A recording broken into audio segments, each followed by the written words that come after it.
No arranque deste Causa das Coisas, destacamos a mensagem contida no artigo de opinião publicado hoje no Diário de Notícias por João César das Neves, onde o economista afirma que Portugal só tem capacidade para resolver o problema da dívida pública em ditadura. No mesmo artigo, César das Neves sublinha, e passo a citar, que se o ministro Vítor Gaspar, no seu segundo orçamento, com maioria absoluta e com uma vasta experiência técnica, sob a ameaça da Troika, não obtém melhor do que isto, ninguém o fará. É impossível Vítor Gaspar ou alguém fazer melhor do que isto? A estratégia de combate à crise poderia ser outra?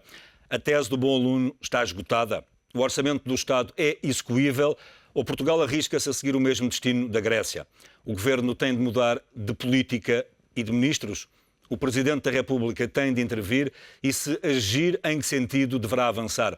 São questões que vamos tentar responder neste Causa das Coisas, que hoje deixa de contar com a participação do professor Fernando Ribeiro Mendes, que abandona este fórum na sequência de ter sido nomeado para o cargo de Presidente da Enatel. Em estúdio temos Manuel Monteiro, docente da Universidade de Lusíada, e Raul Vaz, comentador político e diretor do ETV. Meus senhores, obrigado a ambos pela vossa presença. Manuel Monteiro, comece por si. Só lá vamos com uma ditadura? Esta afirmação é forte e revela desde logo uma descrença na democracia total. Quer dizer, isso é objetivo e claro. Eu não sei se só lá vamos em ditadura. Eu tenho consciência de que recentemente a Universidade Católica, aliás a mesma universidade do professor César das Neves, divulgou um estudo que demonstrava que uma percentagem muito considerável, aliás já falámos disso aqui, de portugueses tinha deixado de acreditar na própria democracia. E há, de facto, aqui, para além da questão económica e financeira, uma questão extraordinariamente séria, que é a questão da sobrevivência do próprio regime. Os cidadãos começam a pensar, por um lado, que tudo é igual na política portuguesa, que os políticos são todos iguais, que todos aqueles que tiveram qualquer tipo de intervenção pública pactuaram ou beneficiaram com sistemas de corrupção, etc, etc, etc. E, portanto, neste tipo de situações paga sempre o justo pelo pecador. Agora, nós não nos podemos esquecer que sempre que as democracias sussurraram e as ditaduras ou regimes musculados avançaram, isso sucedeu precisamente por razões de natureza económica ou financeira. É um facto.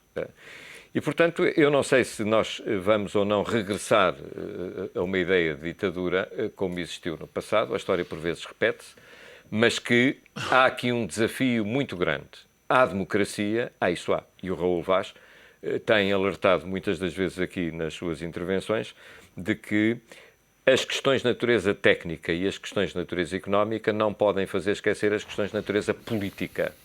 E, portanto, quando nós esquecemos as questões de natureza política, estamos a dar um tiro no pé da própria democracia. E isso parece-me manifestamente preocupante e grave. Por outro lado, eu penso, é a minha opinião, aliás, aqui há tempos dei uma entrevista ao Jornal Público em que disse isso e alguns amigos meus até me criticaram uma vez mais, eu penso que está provado que todos aqueles fantásticos analistas políticos que consideraram que não havia nada a fazer naquele memorando que foi assinado com a Troika, agora a esmagadora maioria vem pedir a renegociação. E, portanto, esse memorando foi um erro de cálculo. A forma como foi feito foi um erro de cálculo não apenas pelo lado da Comissão Europeia e dos nossos amigos da União Europeia, como também de todos os intervenientes políticos. Do Partido Socialista, que se tenta pôr de fora dizendo isto não é comigo, mas que objetivamente assinou. Do Partido Social Democrata, porque eu recordo-me ter visto na televisão o professor Eduardo Catroga vir a público dizer o memorando vai ser assim graças à nossa intervenção e eu consegui determinado tipo de coisas que são favoráveis para Portugal e, obviamente, do CDS.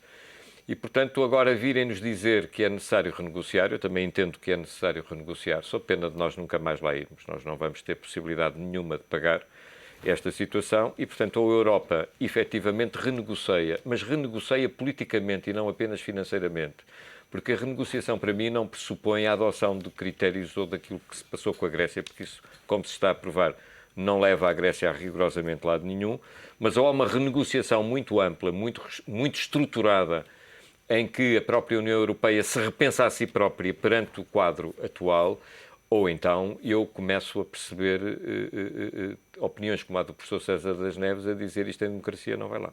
Raul, só lá vamos com uma ditadura?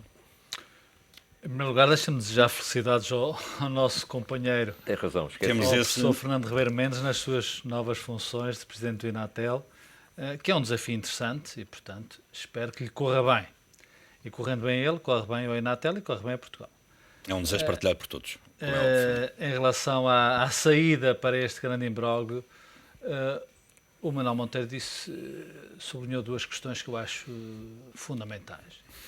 Em primeiro lugar, como é que chegamos aqui? Como é que chegamos a esta exaltação do professor João César das Neves? Chegamos porque isto foi tudo mal feito, ou seja, o engenheiro Sócrates, e eu acho que esse é o erro capital deste governo, que desde o início rejeitou, recusou, por estratégia, hoje em dia governa-se muito por umas indicações que se dão de uns estrategas de imagem, não se deve dizer bem do que está para trás, deve dizer mal do que está para a frente. Estou a brincar, obviamente, é precisamente o contrário. Eu acho que esse foi um erro capital, ou seja, este governo, quando entrou em funções, devia ter dito aos portugueses a verdade. E não disse porque não quis ou porque não sabia? Não, porque não quis, porque achou que dizer mal do que estava, chegou ao poder, achou que criou uma linha de conduta que era não vamos desculpar-nos com aquilo que ficou para trás, vamos desafiar-nos com aquilo que está para a frente. Portanto, isto não é, em democracia, o problema a democracia pressupõe verdade. Essa é a grande questão, ou seja, não há democracia sem verdade. E a democracia é uma partilha não só de oportunidades, mas também de responsabilidades.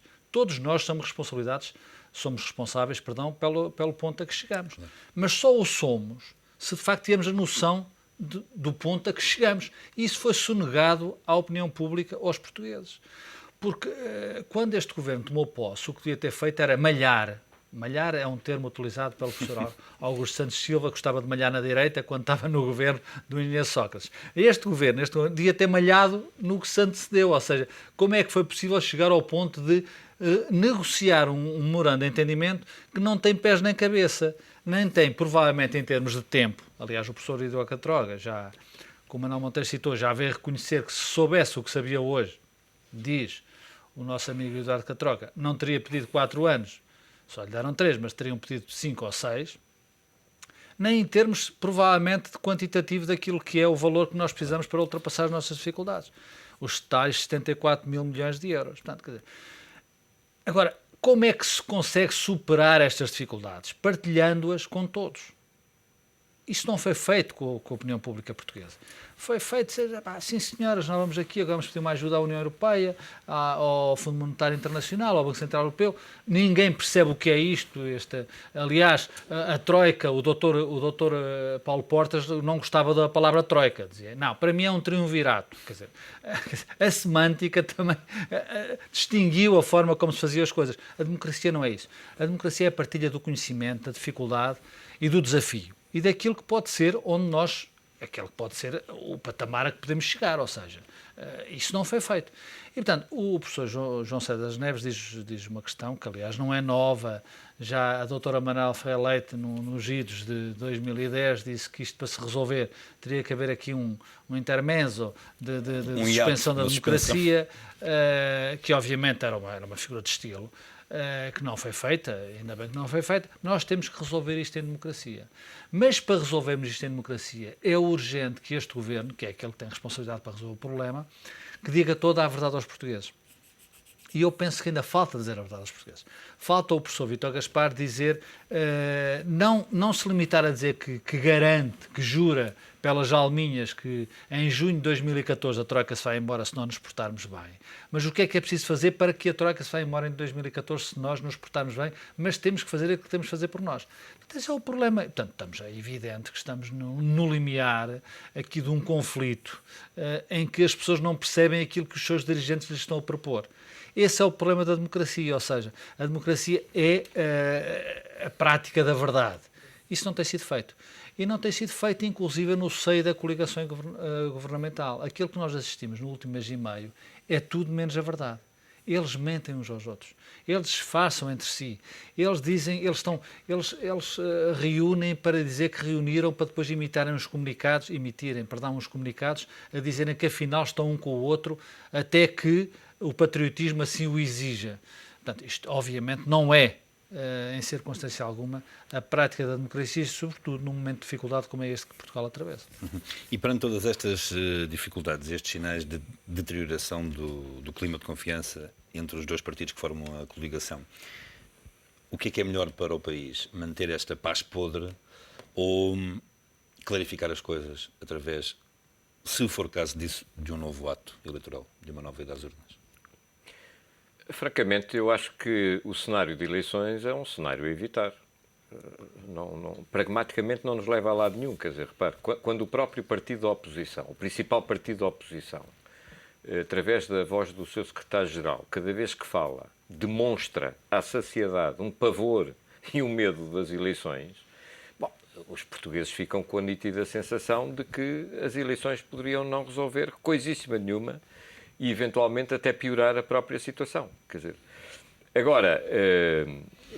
Mas o reverso da medalha, Manuel Monteiro, é o quê? É um país não, há de chegar que um começa momento, repare, topo a não ser governável, porque não há confiança entre estes senhores basilares da que nos coligação? governam, se efetivamente não se entenderem, eu tenho para mim, não estou a dizer os partidos, mas as pessoas que são os principais protagonistas, se não se entenderem, eu tenho para mim que devem emigrar, eles próprios emigrar, porque correm sérios riscos de insulto fácil, menos fácil na rua, quer dizer, porque ninguém entende que os líderes dos partidos de governo não dialoguem, não comuniquem, não conversem, não deem uma mensagem de unidade no sacrifício. Quer dizer, isso para mim é manifesto. Agora, o Raul tocou aqui num ponto que é um ponto fulcral, que é o problema da verdade. Repare, há muitos anos atrás, mas esse é um problema também da gênese como o sistema democrático foi instituído em Portugal. O sistema democrático foi instituído em Portugal, se nós nos lembrarmos, eu penso também devemos aproveitar estes espaços para fazer um pouco de pedagogia, foi instituído em Portugal na lógica de que os cidadãos só têm direitos. Mas só têm que direitos? Os direitos que nós lhes entendemos dar. Ora, os cidadãos têm direitos independentemente daquilo que os políticos dão ou não dão, independentemente do governante. Porque os direitos inerentes a qualquer ser humano e a qualquer cidadão num regime democrático são independentes e autónomos do governo que está. A verdade é que nós crescemos na democracia portuguesa a vergar a cabeça como se vergava antes do 25 de abril de 1974, agradecendo ao Sr. Presidente da Câmara, ao Sr. Ministro, ao Sr. Primeiro-Ministro, a obra que nos veio dar. E, portanto, esta ausência de verdade, esta ausência de transparência na informação, não é por acaso. É propositada. Porque no dia em que o cidadão perceber que a estrada que lhe foi feita ao pé de casa não foi feita porque o Sr. Presidente da Câmara é uma excelente pessoa que decidiu dar a estrada, mas porque é um gestor que vai ao encontro das necessidades de desenvolvimento, porque o cidadão tem direito, independentemente do Sr. Presidente da Câmara, as coisas mudam. Repare, há muito tempo atrás, o Dr. Manuel Pedro Magalhães, pessoa por quem eu tenho muita estima, diretor da Cruz Vermelha Portuguesa, defendeu uma ideia que sempre me marcou. É de que, mesmo que um cidadão, quando vai a um hospital, não pague os tratamentos que recebeu, ou o internamento, e mesmo que pague uma taxa moderadora maior ou menor, consoante as possibilidades de cada um, que deveria esse mesmo doente, à saída, receber um papelinho dizendo assim, olha, o senhor não pagou, mas se tivesse que pagar, pagaria X. Exatamente. Ora, esta coisa leva-me, por exemplo, a dizer, em nome da verdade, que deveria existir uma espécie de conta corrente do cidadão com o Estado, pelo menos em relação a 3 áreas. Saúde, segurança social e educação. E cada cidadão deveria saber quanto é que deu do seu esforço para o Estado e quanto é que recebeu desse mesmo Estado. Porque no dia em que esta transparência existisse, é o tal exemplo do Dr. Manuel Pedro Magalhães, é uma coisa simples. Dizer assim, olha, você esteve internado no Hospital Santa Maria, São João, etc, etc. 3 dias, 4 dias, 5 dias, fez uma cirurgia, pagou 1000 euros ou pagou 100 euros. Mas se tivesse que pagar o médico que o operou, o anestesista, etc., a estadia, etc., teria que pagar X. Portanto, para que o cidadão perceba o custo verdadeiro da qualidade de vida. Até para podermos chegar a uma altura e cada um de nós sabe o que dá e sabe o que recebe, dizer assim, calma lá, no conjunto estamos a receber mais do que aquilo que estamos a dar, provavelmente isto não é possível. Ou a receber menos. Ou a receber menos, exatamente. Ora, esta questão, eu não quero acreditar que no momento em que há tanta facilidade de informação, tanta capacidade de comunicação, que não seja possível existir uma espécie de conta corrente de cada um de nós, cidadãos, a dizer, olha, você, durante da sua vida, descontou X, portanto, contribui, eu já não estou a falar das despesas de que eu beneficio, das vias públicas, da segurança. Estou a falar destas 3 áreas, saúde, segurança social e educação. Porque sem este clima de verdade, o cidadão em geral, tem sempre a sensação que está a ser iludido e está sempre a ser enganado. Porquê é que isto não é feito? E essa seria a verdadeira democracia.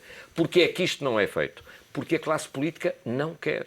E não quer porquê? Que é para chegar a uma campanha eleitoral e dizer assim, vota em mim que eu vou-lhe aumentar o subsídio. Vota em mim porque eu vou-lhe dar mais uma pensãozinha. Exatamente. Vota em mim porque eu vou-lhe dar mais uma reforma. Vota em mim porque eu vou dar habitação para todos. E, no entretanto, os intermediários acumulavam lucros. Exatamente. Uma das questões mais impressionantes desta crise, na minha opinião, e as pessoas passam ao lado daquilo que é o sentimento geral da opinião pública, é a questão das farmácias. Reparemos qual foi a baixa de custo dos medicamentos, porque a margem era absolutamente astronómica. E ninguém se interroga para dizer como é que é possível, por exemplo, numa rua de Lisboa haver 6 farmácias onde se vende rigorosamente os mesmos produtos. Rigorosamente os mesmos produtos. Estou a falar de uma rua que eu conheço, portanto, não estou a falar no abstrato. Portanto, quer dizer, porquê é que havia 6 farmácias? Agora, provavelmente vão fechar 2 ou 3, e bem, portanto vai-se normalizar o circuito de consumo e de rentabilidade dos produtos, porque a margem era astronómica. Isto era feito à custa de quê? Do Sistema Nacional de Saúde. Exatamente.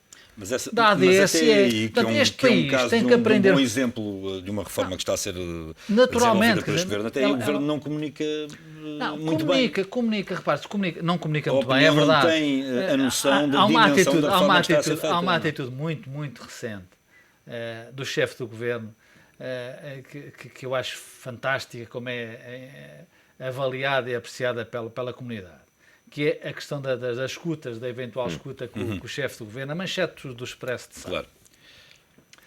Claro. Aliás, que é um ato de despedida de um Procurador-Geral da República, que também se podia enquadrar na forma como se faz democracia, liberdade e responsabilidade. Mas deixamos o Procurador-Geral da República ir à sua vida, que bem merece, e vamos ao conteúdo. Dizia a notícia que o Dr. Pedro Passos Coelho foi escutado, já se sabe que foi com um telefonema com o Dr. José Maria Richiardi, no contexto de uma privatização, neste caso julgo que é a EDP. E o Primeiro-Ministro teve uma declaração, porque no fim de semana a dizer, façam um favor, tenho todo o gosto em que de tornarem pública essa conversa. Isto é a democracia, claro. Isto é a responsabilidade, isto é a partilha. Como é que um sistema... Há pessoas que dizem, mas isto não pode ser... Isto é questionável, como é que um senhor que está num patamar desta responsabilidade pode dizer que tem todo o gosto e, aliás, pode ter usufruto da partilha dessa...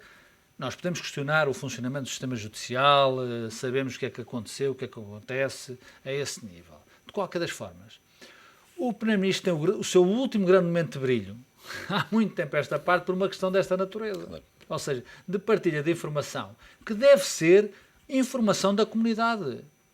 Um processo de privatização deve ser um processo transparente, naquilo que deve ser transparente, obviamente, que é como é que ele se processa, independentemente depois da questão técnica, obviamente, que há advisors, há bancos de investimento, etc. Isso é outra questão. Agora, se há uma partilha de informação e o Primeiro-Ministro limita-se a dizer uma coisa que para mim me parece óbvia em democracia. Quer dizer, não tenho nada a temer. E que devia estar inscrita a priori no próprio sistema judicial, coisa que não está a 100%, pelo menos na sua plenitude. Diga, João, repare, ainda a propósito daquilo que aqui estamos a falar, apesar de estarmos num canal económico e a questão primordial ser como é que pagamos as contas ao fim do mês, independentemente de todas as opções, melhores, piores, criticáveis, não criticáveis, do ponto de vista económico e financeiro, há efetivamente necessidade de um discurso político de transparência.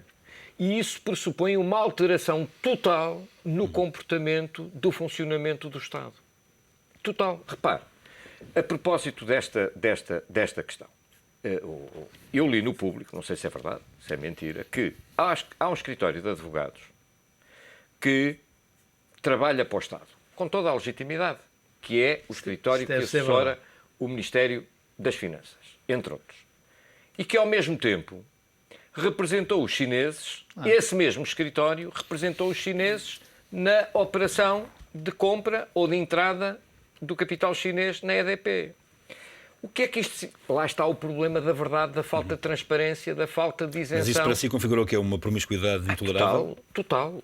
Quer dizer, não, ouça, eu acho isto inconcebível.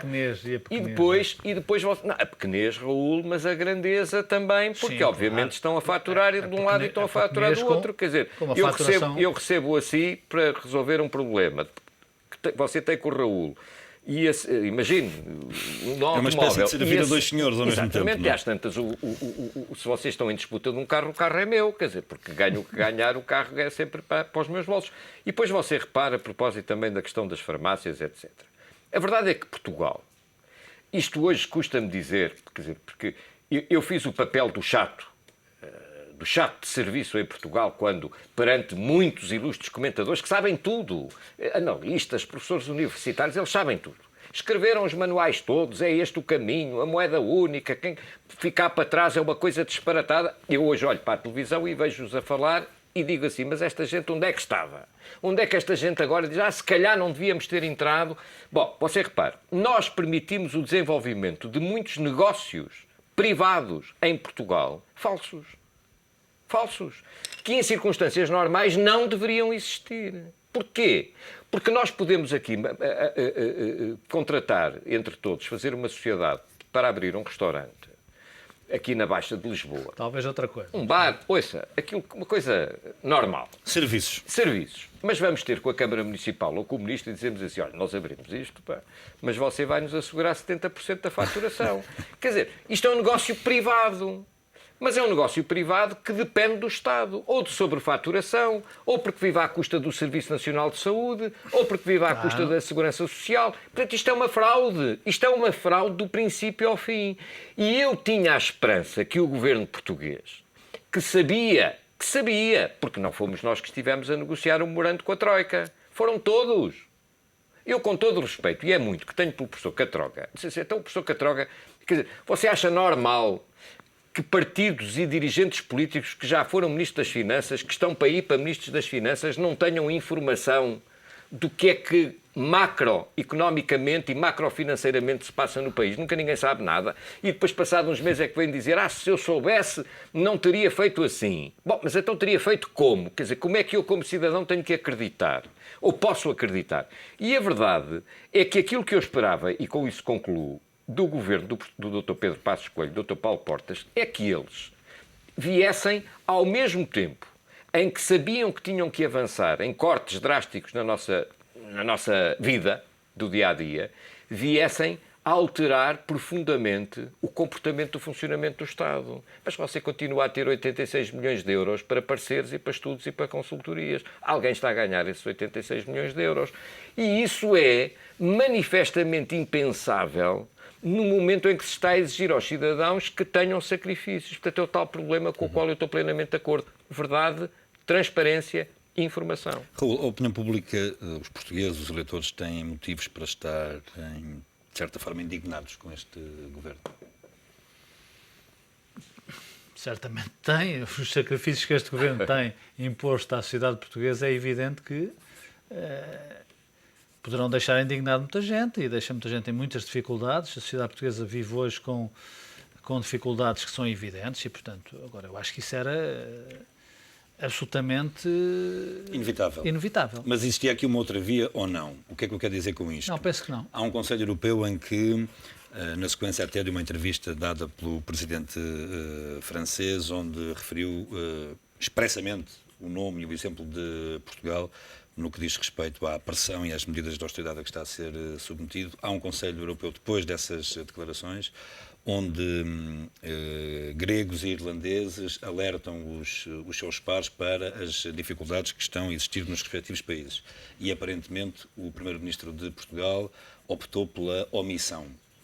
Não foi à boleia dessas declarações. No final desse Conselho Europeu, perante os jornalistas, afirma que Portugal está muito confortável com tudo aquilo que está a ser decidido.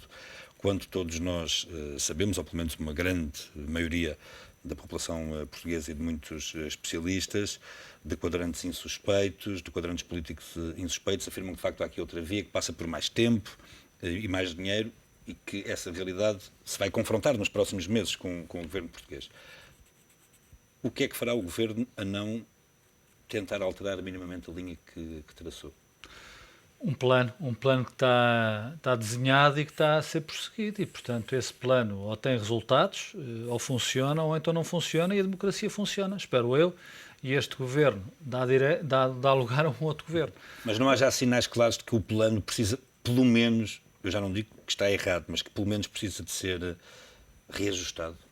Não, isso desde o princípio que há sinais claros, desde que o engenheiro José Sócrates, aí eu volto àquilo que foi a minha intervenção inicial, desde o momento em que o engenheiro José Sócrates negou a realidade, e negou a realidade durante muito tempo. Portanto, quer dizer, não, a crise eclodiu em 2007, e, portanto, até 2010, são 3 anos, é muito tempo, até 2011, melhor dizendo, andou-se a negar, nós todos negamos a realidade. Mas este governo, de certa forma, não está também ele próprio numa fase de negação? Não, este governo está sob um ajuste financeiro, está sob uma intervenção exterior, está com a sua liberdade política limitada e, portanto, tem que viver com esses condicionalismos. Portanto, podemos dizer que podia-se fazer de outra forma. Pode-se sempre fazer de outra forma. Pode-se, inclusive, dizer assim, eu quero sair da zona euro, eu não quero pagar e, portanto, eu vou à minha vida. Isso pode-se naturalmente fazer. Agora, essa é a questão da responsabilidade coletiva e a questão da verdade. Tem que ser as pessoas... Os meus concidadãos, os meus senhores querem fazer isto ou não querem fazer isto? Essa é a questão central, ou seja, quando o Dr. Vítor Gaspar, claro que depois já há aqui umas elites muito bem pensantes e muito bem informadas que dizem que o Dr. Vítor Gaspar não acerta uma, portanto, quer dizer, estavam à espera, como aqueles jogos das feiras populares em que se atiram umas bolas para ganhar um boneco de luxo. Exatamente, isso acerta. E ninguém falha. A economia, a economia é a menos exata de todas as ciências, é uma ciência social, aliás. Mas, é mas politicamente, até pela experiência Portanto, que tens, sente-se que o Primeiro-Ministro está refém do Ministro das Finanças? Não. Eu penso que o Primeiro-Ministro não é um pragmático. Traçou um caminho para o país e para si, enquanto, obviamente, protagonista desse caminho e responsável por ele, e, portanto, está a seguir esse caminho. Aliás, os últimos acontecimentos julgo que mostram quem esteve errado ou quem calculou mal todo este filme foi o seu parceiro de coligação, o Dr. Paulo Portas, que é, obviamente, um dos mais experimentados políticos portugueses, dos mais competentes políticos portugueses, mas que andou distraído. Porquê? Porque nós, quando conseguimos atingir uma ambição, um objetivo na vida, distraímos, não é? O Dr. Paulo Portas teve na sua vida, ou tinha na sua vida, o objetivo de ser Ministro dos Negócios Estrangeiros. Por razões que me parecem óbvias, face à figura que estamos a falar. Portanto, um ano distraído, a fazer diplomacia económica, esqueceu-se que era líder de um líder de partido que, entanto, cresceu, criou valores, criou vozes, criou conflitos internos no bom sentido, ideias que não são propriamente aquelas que são as do companheiro do lado, e, portanto, depois aterrou em Portugal e percebeu o que é que está a acontecer. O Dr. Vítor Gaspar, foi durante o último ano, ou durante 12 meses, a pessoa que mais o Dr. Paulo Portas elogiou de uma forma mais pública ou menos pública no governo, e percebeu, mas afinal as contas do Dr. Gaspar não deram certo. Os 4,5% são 6%.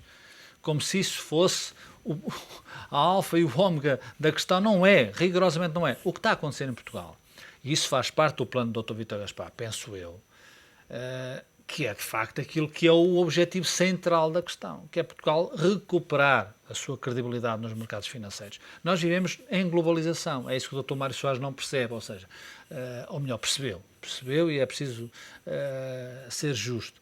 o Dr. Mário Soares nunca foi a Davos e foi sempre a Porto Alegre. E isso faz toda a diferença em termos do que está em cima da mesa em discussão para o futuro da política. Então, quer dizer, mas o Dr. Vítor tem um objetivo, que é regressar aos mercados. Nós irmos buscar dinheiro a preços que sejam mais acessíveis para pagar os nossos juros e para pagar o fornecimento das nossas necessidades económico-financeiras. Isso é fundamental para um país, uma economia aberta, dependente, periférica, num contexto da União Europeia e, sobretudo, da zona euro. E isso está a ser conseguido. Aliás, com a balança de transações, hoje, inclusive, é ter uma notícia que é boa, que obviamente os pessimistas, ou os pessimistas dirão que é fruto da completa absolvição da economia e o matar do consumo no contexto português. Eu acho que não é isso, sinceramente acho que não é isso. Portanto, o Dr. Vítor tem um objetivo. É evidente que, entretanto, há a política, e o problema é de facto político. O problema tem sido de facto político, e está a ser político. E esta reação do CDS àquilo que aconteceu, do líder do CDS, melhor dizendo, é, obviamente, a assunção de que o problema é político. Ou seja, quando o Dr. Paulo Portas está 3 dias em reflexão profunda, eu penso que com a angústia e com a responsabilidade inerente ao cargo que ocupa e às responsabilidades que tem no contexto nacional e não só a pensar aquilo que devia fazer, perante influências que tem, que eu as respeito. Quando o Dr. Bogdan Félix diz o que disse, é um dos grandes advogados das manifestações públicas que houveram em Portugal, como o Dr. Manuel Ferreira Leite. Portanto, o problema está na coligação governamental, o problema político está na coligação governamental. Nós queremos regressar aos mercados ou não queremos? Ponto número 1. Nós queremos fazer parte da zona euro, regressando aos mercados? Ponto número 2. Nós queremos ter uma voz na União Europeia, fundamental. Agora, para isso, é preciso que o Primeiro-Ministro de Portugal vá a um Conselho Europeu e se meta naquilo a que não é chamado, ou seja, o problema grego e o problema espanhol. É evidente que se houver um problema grande em Espanha, nós somos diretamente atingidos por ele. Com certeza que somos. Mas se nós, permite-me a expressão, nos pudermos pôr circunstancialmente ao fresco fazendo o nosso trabalho, é evidente que estamos a valorizar a nossa posição no contexto europeu. Isto não significa que nós sejamos apenas um bom aluno e um aliado tácito da senhora Merkel. Não. O Sr. Hollande, há 6 meses, aqueles que hoje dizem cobras e lagartes da política europeia eram os mesmos que há 6 meses diziam que a vitória do Sr. Hollande ia mudar toda a política europeia. Nós ouvimos dizer isso. O Sr. Hollande ganhava as eleições contra o Sr. Sarkozy e a Europa mudava, passava a ser um paraíso. A senhora Merkel era degradada para além dos rurais e, portanto, voltava a exercer-se no espaço europeu e, particularmente na zona euro, aquilo que era a partilha de oportunidades, os países serem iguais, a solidariedade. Os alemães tinham que alimentar o Sul e o Sul tinha que achar que os alemães eram, obviamente, os grandes fornecedores daquilo que é a disparidade das economias entre o Norte e o Sul. Eu pergunto, aconteceu isso? Não me parece. O último Conselho Europeu, aliás, é prova disso. A Alemanha fez valer a sua força e o Sr. Hollande regressou a Paris entre as pernas e foi para o seu lugar no Eliseu. Esta é a realidade. Portanto, quer dizer, quem é que hoje em dia tem mais poder na Alemanha, na Europa, além da Sra. Merkel? É o Sr. Monti. Porquê? Porque está a fazer o seu trabalho. Porque impôs regras à economia italiana, porque fez valer os seus pontos de vista, porque passou nos conselhos europeus sem grande alarido, dizendo que a Itália tem as suas ferramentas, tem as suas debilidades, mas também tem os seus instrumentos e fez valer a sua política. Sinceramente, não vejo que o Sr. Hollande tenha trazido à Europa aquilo que o Dr. António José Seguro dizia, que era a Europa vai mudar o Sr. Hollande. Manuel Monteiro, o Governo está a defender bem os interesses dos portugueses? Esta estratégia é a estratégia adequada? Não. Eu até para não dar a ideia de que estamos aqui outra vez ao regresso ao Bloco Central, portanto aqui a minha costela de esquerda, como diz o Raul. Muito bem, muito bem. Não, eu acho que quando você há pouco perguntou, João, nós tínhamos tido outro caminho, eu acho que sim. Que foi, aliás, sustentado no início pelo professor João Ferreira do Amaral, que disse nós não vamos ter capacidade para resolver este problema nestas circunstâncias e, portanto, eu proponho, disse ele, a já saída... o diz há muitos anos. Mas agora voltou a dizer. Agora, no início da crise, porque agora o problema é diferente, note. Agora o problema é diferente. Mas ele disse que nós devemos negociar com a Europa a saída ou a suspensão ordenada do euro, para podermos reganhar mecanismos próprios, que entretanto perdermos por fazermos parte da moeda única, que nos permita resolver aqui determinado tipo de problemas estruturais. Ninguém o quis ouvir minimamente sobre essa matéria. E, portanto, eu penso que essa alternativa existia. Era boa? Era má? Bom, eu não sei. Era uma alternativa que nunca ninguém quis aceitar, discutir seriamente sequer em Portugal. E este é o problema de fundo. Nós temos de dizer aos portugueses, porque o Raul diz assim, nós temos que regressar aos mercados para voltarmos a ter financiamento a taxas de juros mais baixas e, portanto, vamos aqui atravessar o caminho das pedras. É a mesma coisa quando íamos antigamente para a praia da Figueira da Foz, que para chegarmos ao mar tínhamos que andar ali naquele areal extenso, queimando os pés, mas na perspectiva de víamos o mar lá ao fundo para refrescarmos. Bom, aqui nós estamos a andar no deserto e nós não fazemos, e o mar está-se cada vez a afastar mais e, portanto, torna-se por vezes uma miragem. Não é verdade, Dr. Monte. Não, ouça, eu não sei, eu não tenho garantia nenhuma de que nós estejamos em condições de regressar aos mercados em 2014. Mas queira Deus que sim, ouça, queira Deus que sim, eu acho que só um louco, não é verdade, é que não deseja sucesso a qualquer política governamental, porque o insucesso é o nosso flagelo, quer dizer, a nossa dor, portanto, só um louco. Eu tenho as maiores dúvidas sobre isso. Depois há questões, do ponto de vista económico ou financeiro em Portugal, que, uma vez mais, tardam em ser assumidas e que contam muito dinheiro, que é a questão da renegociação ou da denúncia ou da tentativa ou da ameaça de denúncia dos contratos que levaram a parcerias público-privadas que continuam a valer muitos milhares de milhões de euros que poderiam, objetivamente, também alterar o comportamento do país nos sacrifícios que está a impor, algo que, curiosamente, está no memorando da Troika. Porque o próprio memorando da Troika pediu e mandou renegociar, e eles, com certeza, já sabiam que havia contratos leoninos. Agora, deixa-me falar um bocado num escritório de advogados, que nos escritórios de advogados depois já há um problema aí. Mas é que os escritórios de advogados, você há bocado disse que o Sr. Hollande regressou à França com o dito cujo no meio das pernas. Exatamente. Mas todas as pessoas também têm, quem tem também, exatamente. E, portanto, bastava ao Estado dizer, nós vamos saber se este contrato foi feito em situações que possam vir a ser invocada a nulidade ou a anulabilidade. Bastava ameaçar para que muitas das circunstâncias provavelmente se alterassem. Porquê é que isto não é feito? Isto não é feito porque quando nós vamos verificar quem está a montante e a jusante envolvido nessa matéria, nós percebemos que há muita gente da classe política, de todos os partidos políticos, que está envolvida nisso. Não é apenas este senhor secretário de Estado ou ex-secretário de Estado, porque há financiamentos de partidos, há pessoas ligadas a escritórios, etc, etc. Agora, deixe-me só dizer isto. É um pormenor, mas nunca é um pormenor quando é dito pelo Raul, que é o seguinte, eu não creio que o Dr. Paulo Portas tenha criado algum valor no CDS.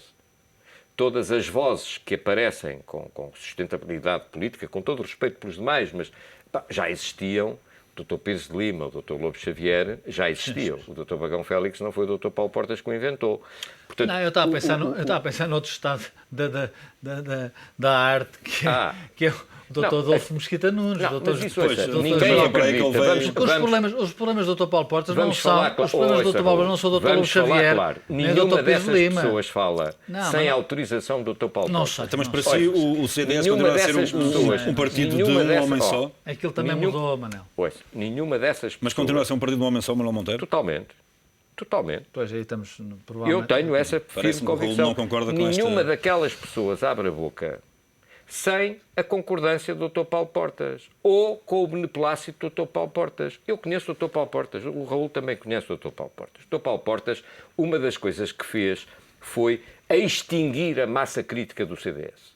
Com todo o respeito que eu tenho pelas pessoas que são deputados do CDS, você veja, o grupo parlamentar, quando eu era presidente do partido, que tinha Nuno Abcacis, Paulo Portas, Lobo Xavier, Maria José Nogueira Pinto, António Galvão Lucas, Jorge Ferreira, Manuela Moura Guedes, Luís Nobre Guedes, portanto, pessoas que, aliás, depois se manifestaram contra mim, que pensavam pela sua própria cabeça e pessoas de facto, com umas mais, outras mesmo, mas pessoas livres.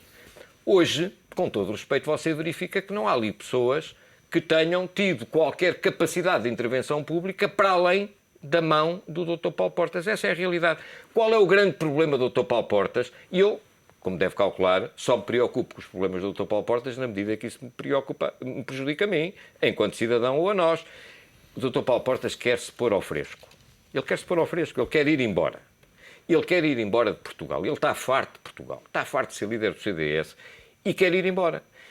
Só que, para ir embora... Não sabe como é que sabe pôr ao fresco. Ora, aí está. Esse é o problema. Ora, aí está. E para se ir embora... Quero que eu lhe conte uma história.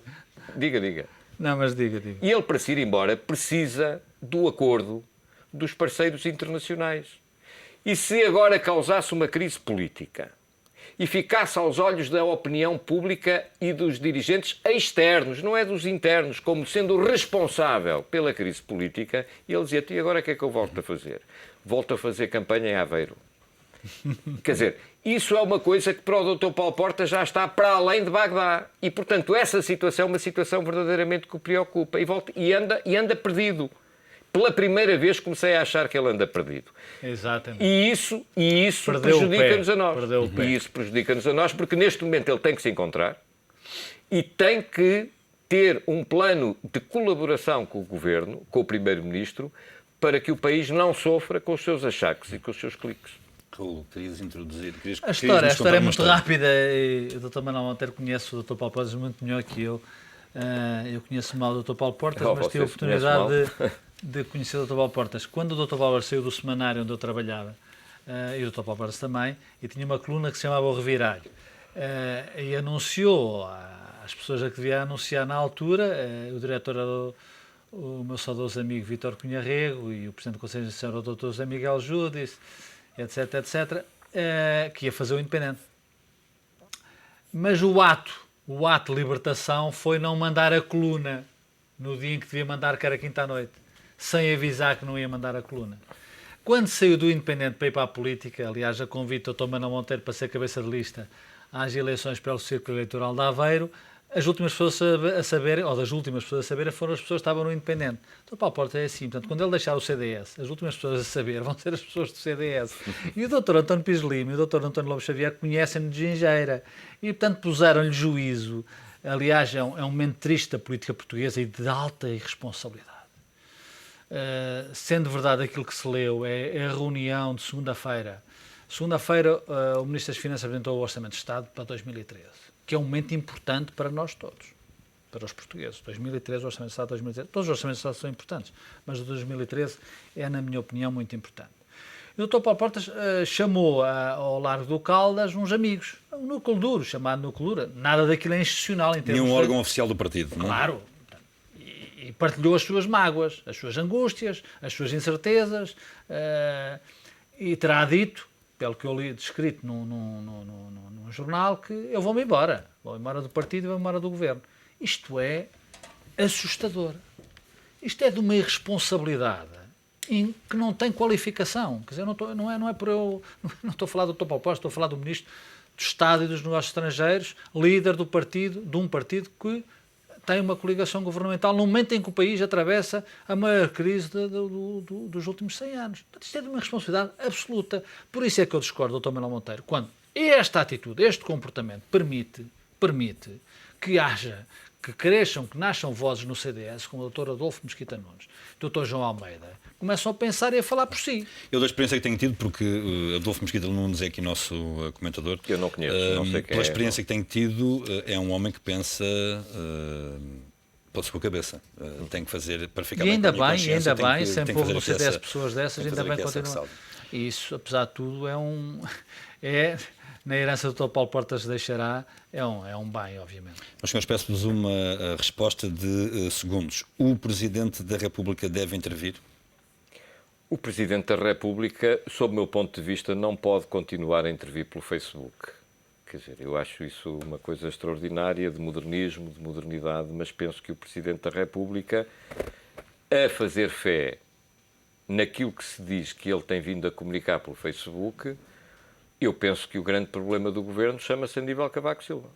Porque ele vai, obviamente, ter que se posicionar sobre o Orçamento de Estado, a não ser que o Orçamento de Estado que venha a ser entregue seja substancialmente diferente daquele que ele já veio criticar no Facebook. Raul, é inevitável a intervenção de Cavaco Silva? Acho que a sugestão do professor Marcelo ontem acho que faz algum sentido, ou seja, o Presidente da República pedir a fiscalização prévia da constitucionalidade desta lei orçamental, porque poderia evitar alguns problemas. Eu acho que, nesse sentido, acho que o professor Cavaco Silva deve intervir, porque deve prevenir. Eu acho que o Presidente da República está num momento de prevenção permanente, ou seja, prevenir aquilo que pode acontecer mal. Portanto, isso é um exercício muito difícil e eu acho que essa pode ser uma qualidade que o professor Cavaco Silva descobre em si próprio e que surpreenda os portugueses no bom sentido. Eu espero que ele o faça e eu acho que tem, sinceramente, todas as qualidades e todas as condições para o fazer. Mas, senhores, muito obrigado pela vossa presença neste Causa das Coisas. Para a semana, cá estaremos para olhar para estas